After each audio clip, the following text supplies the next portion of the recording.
पंजाब के मोहाली में कबड्डी प्लेयर हत्याकांड के आरोपी का एनकाउंटर। हत्या की साजिश में शामिल हरविंदर उर्फ मिट्ठू मुठभेड़ में मारा गया।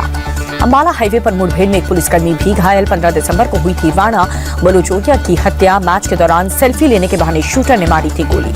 मोहाली हत्याकांड में शूटर की तस्वीर जारी की गई। आदित्य कपूर और करण पाठक की फोटो सामने आने के बाद पुलिस तलाश में जुटी। इथियोपिया की संसद में पीएम मोदी का संबोधन। कहा कि लोकतंत्र के मंदिर में आना मेरे लिए गौरव और सम्मान की बात है। पीएम मोदी बोले, इथियोपिया मुझे मेरे घर जैसा लग रहा है। भारत और इथियोपिया की संस्कृति और विरासत एक जैसी है। हम दोस्ती का नया अध्याय लिख रहे हैं। पीएम मोदी बोले, हमारा वंदे मातरम और इथियोपिया का राष्ट्रगान एक जैसा है। दोनों हमारी जमीन को मां कहते हैं। इथियोपिया की युवा भविष्य गढ़ रहे हैं। इथियोपिया संसद में पीएम मोदी बोले, हम आतंक के खिलाफ मिलकर लड़ना होगा। पहलगाम हमले की निंदा करने के लिए इथियोपिया का आभार। प्रधानमंत्री मोदी को इथियोपिया के सर्वोच्च नागरिक सम्मान द ग्रेट ऑनर निशान पाने वाले पहले ग्लोबल लीडर बने। कहा कि ये मेरे साथ सभी भारतीयों का सम्मान है। जी राम जी बिल पर घमासान जारी। कांग्रेस सांसद रेणुका चौधरी बोली, सिर्फ नाम नहीं बदला जा रहा, नाम बदलने के नाम पर गरीबों के हक भी छीने जा रहे हैं। शिवसेना उद्धव गुट की सांसद प्रियंका चतुर्वेदी बोली, आजादी की लड़ाई लड़ने वालों से बीजेपी को दिक्कत क्यों है। विपक्ष के आरोपों पर बीजेपी का पलटवार। सांसद दिनेश शर्मा बोले, बापू हमारे दिल में है। कांग्रेस को योजना में दलाली की गुंजाइश खत्म करने का दर्द है। नेशनल हेराल्ड केस में कोर्ट के फैसले के बाद संसद परिसर में कांग्रेस का प्रदर्शन। सत्यमेव जयते के पोस्टर के साथ सरकार के खिलाफ नारेबाजी। सोनिया राहुल को राहत के बाद कांग्रेस का बीजेपी पर अटैक। खड़गे बोले, राजनीतिक बदले की भावना से गांधी परिवार को परेशान किया जा रहा है। शिवसेना उद्धव गुट की सांसद प्रियंका चतुर्वेदी बोली, नेशनल हेराल्ड मामले में झूठ जनता के साथ सरकार को तुरंत माफी मांगनी चाहिए। संजय राउत बोले, राजनीतिक विरोधियों को दबाने के लिए ईडी और सीबीआई का इस्तेमाल। इस सरकार ने गलत परंपरा शुरू की। कोर्ट के फैसले पर बीजेपी की प्रेस कॉन्फ्रेंस। गौरव भाटिया बोले, नकली गांधी परिवार फरेब और धोखे पर जीवित है। बीजेपी प्रवक्ता बोले, सोनिया और राहुल गांधी आज भी बेल पर हैं।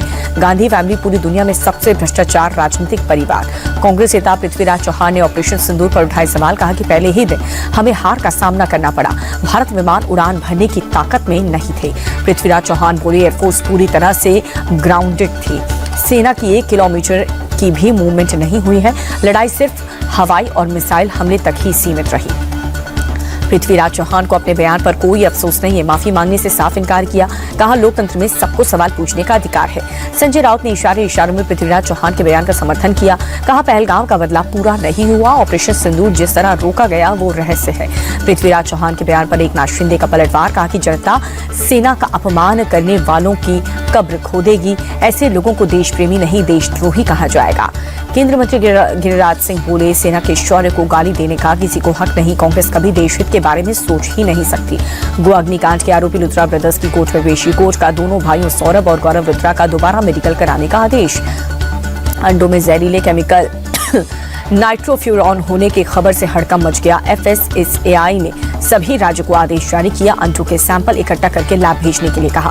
दिल्ली के सभी सरकारी और प्राइवेट दफ्तर में 50% वर्क फ्रॉम होम अनिवार्य कर दिया गया। निर्माण कार्य रुकने से प्रभावित रजिस्टर्ड मजदूरों के खाते में 10,000 रुपए मिलेंगे। दिल्ली में कल से सिर्फ BS6 गाड़ियों की ही एंट्री हुई है। पॉल्यूशन सर्टिफिकेट के बिना पेट्रोल डीजल नहीं मिलेगा। कंस्ट्रक्शन मटीरियल लदे ट्रक सीज होंगे। कोलकाता में शुभेंदु अधिकारी की अगुवाई में बीजेपी का प्रदर्शन। मैसी के कार्यक्रम में अव्यवस्था को लेकर के ममता सरकार के खिलाफ हल्ला बोल। लखनऊ में PAC स्थापना दिवस में शामिल हुए मुख्यमंत्री योगी आदित्यनाथ परेड की सलामी ली। कानपुर में गौ तस्करों से पुलिस की मुठभेड़। भाग रहे 2 बदमाशों के पैर में गोली लगी। आरोपियों के पास से तमंचा कारतूस भी बरामद। चंदौली में पेशी के लिए जाते समय दारोगा की पिस्तौल छीन कर भागे कैदी। पुलिस ने घेराबंदी करके पकड़ लिया। यूपी में अवैध घुसपैठियों के खिलाफ अभियान जारी। वाराणसी में पुलिस का ऑपरेशन टॉर्च। झुग्गी झोपड़ियों में रहने वालों के दस्तावेज की पड़ताल। मिर्जापुर में बड़े धर्मांतरण गिरोह का पर्दाफाश हुआ। 8 महिला समेत 11 लोग गिरफ्तार। गरीब हिंदुओं को पैसे का लालच देकर ईसाई बनाया जा रहा था। आगरा एयरपोर्ट पर डेनमार्क का टूरिस्ट गिरफ्तार। बेंगलुरु जाते समय बैग से 3 कारतूस मिले। लंबी पूछताछ के बाद आर्म्स एक्ट का मुकदमा दर्ज। अयोध्या में रास्ता पूछने के बहाने जानलेवा हमले का खुलासा हुआ। जमीनी विवाद में हुई थी जान लेने की कोशिश। पुलिस ने 7 आरोपियों को गिरफ्तार किया। नोएडा में शातिर चोरों का गैंग पुलिस के हत्थे चढ़ा। 1 महिला समेत गिरोह के 4 लोग गिरफ्तार। चोरी के लाखों के गहने बरामद। कानपुर में लाल बोतलों का टोटका, जहां पर लोगों ने घरों के बाहर लाल रंग से भरी बोतलें टांगी। स्ट्रीट डॉग्स की गंदगी से बचने के लिए अनोखा जुगाड़ किया गया। में दिल दहला देने वाली वारदात, रेप की कोशिश नाकाम होने पर रियाज की पीट कर बच्चे की जान ली। पुलिस ने गिरफ्तार करके आरोपियों की परेड निकाली। महाराष्ट्र के चंद्रपुर में कर्ज से परेशान किसान ने विदेश जाकर के बेची किडनी। साहूकार ने 1 लाख के कर्ज को 74 लाख बनाया। खुलासे के बाद 5 लोग गिरफ्तार।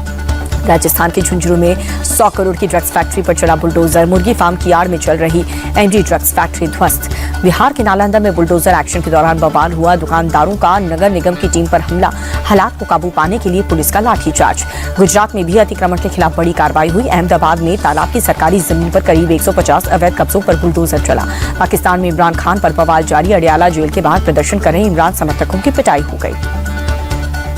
पीओके के रावलकोट में सड़क पर उतरी आवाम। शहबाज शरीफ और आसिम मुनीर के खिलाफ प्रदर्शन। महंगाई, बिजली कटौती और पुलिस के जुल्म से लोग परेशान। पाकिस्तान के सिंध में बंदूकधारियों ने बस पर की फायरिंग। बस सवार 18 पुरुष यात्रियों को बंधक बनाया गया। 10 लोग छुड़ाए गए। पाकिस्तान के बाजौर में पोलियो टीकाकरण के दौरान फायरिंग हुई है। हमले में एक पुलिसकर्मी समेत 2 लोगों की मौत हो गई। अमेरिकी राष्ट्रपति डोनाल्ड ट्रंप ने 7 और देशों की नागरिकता प्रक्रिया रोक दी। 15 देशों पर आंशिक बैन लगा दिया। अब 39 देश इस लिस्ट में शामिल हैं।